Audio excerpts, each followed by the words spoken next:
In this video, we take a look at preparing your emails. So everything that you do before you begin to write the body of your email. The goal here is to communicate better by email. And if you can do that, your coworkers and your customers will be much happier because you'll save them time and you'll make things easier for them. Let's get started. So there's 4 things we need to do before we write our email. We need to do the to, the CC, the BCC, and the subject. The first 3 we'll do rather quickly. We'll just talk a little bit about vocabulary and some words you need to know, some strategies on how to use those 3 things, and then we'll spend more time on the subject or subject lines and look at some language and some strategies so you can write better subject lines. So the first thing is to, who you're going to write to. Nothing really much to say here, just as always you should choose the right amount of people. Don't send things to too many people. We're trying to reduce the amount of email that we use. People are very busy and they don't want a lot of emails. So be careful and make sure you're not sending it out to everybody. And one maybe tip, some people really don't care too much about this, but some people do. You have to really pay attention to your kind of your office culture.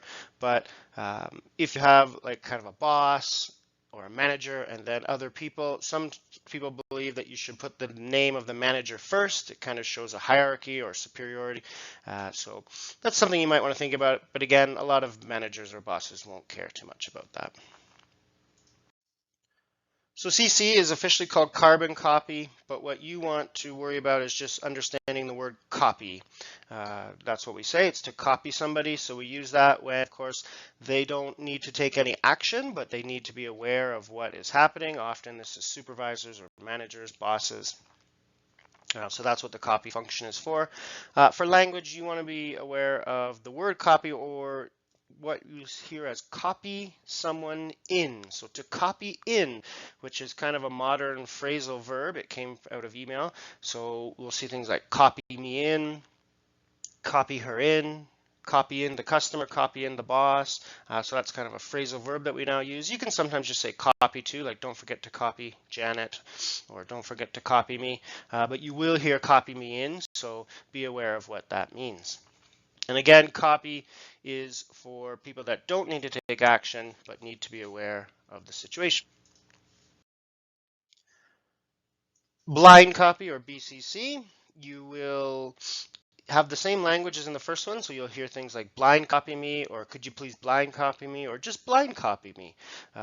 You don't hear blind copy me in as much. You'll often hear just blind copy me, or blind copy Janet, or blind copy Sarah.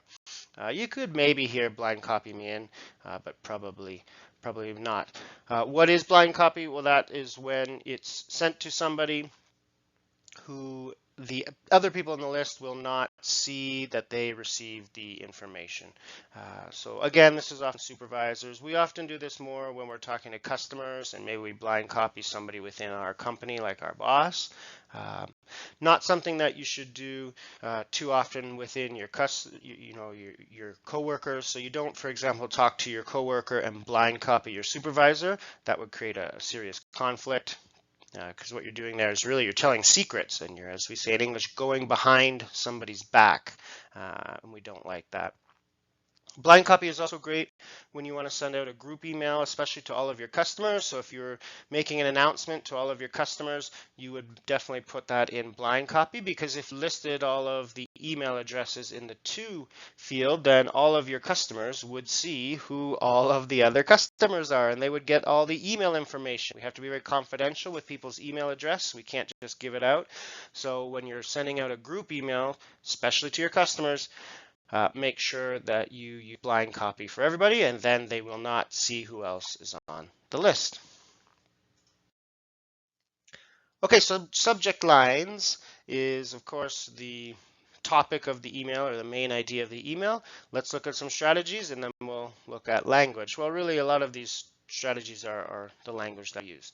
So certainly number 1 is include a subject line. That's mandatory. Without a subject line, it's very hard to find emails or to organize emails. So that will make people very angry if you have no subject line. And then second is be specific. I'll show you some examples of that in a minute. Just make sure you're, be specific. Or number three, include key information, kind of very similar. It could be a date or a number, actions, any details. So you don't want too much information. You don't want it to be too long, but you do want to have the key information. And we'll see what that looks like with some of these examples. Write like a heading. So what that means is don't write full sentences for subject lines.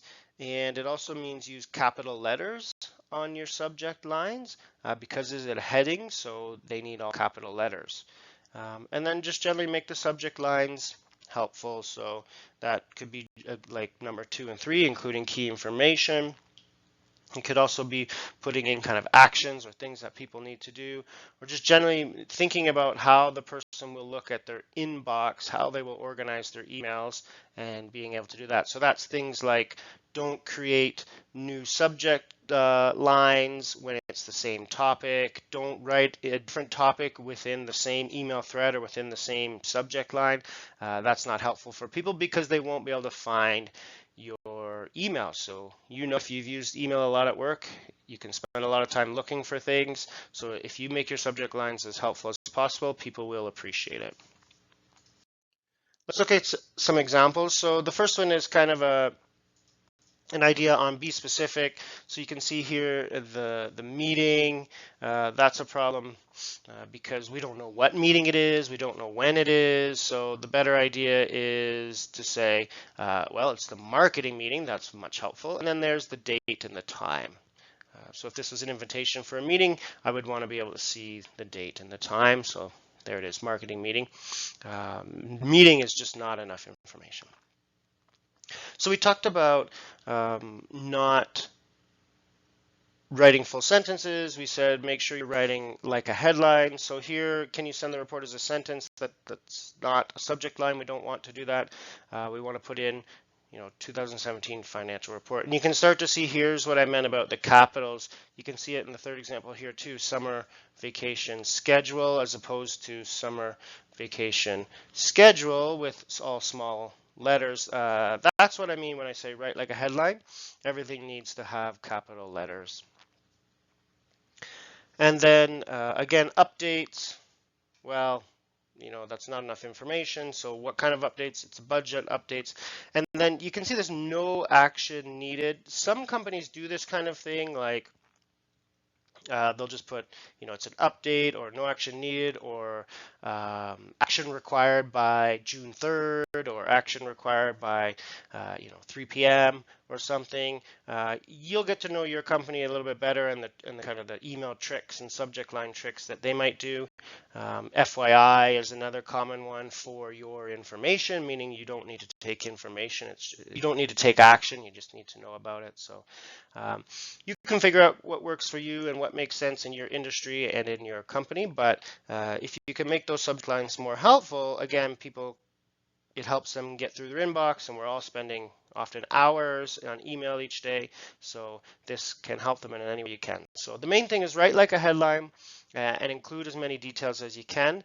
And if you do that, your subject lines will be nice and clean. They'll make your emails easy to find. And again, the subject line is really the first impression. So a good subject line, people are more kind of open and ready to read your email, and they look at you as a better communicator, especially when they look at their inbox all day and they see your name and kind of an ugly subject line or a confusing subject line. If they're looking at those all day, they're going to really kind of start to think badly of you as a communicator. So the better subject lines, it's like that, first impression. It's like going to a job interview and wearing nice clothes, right?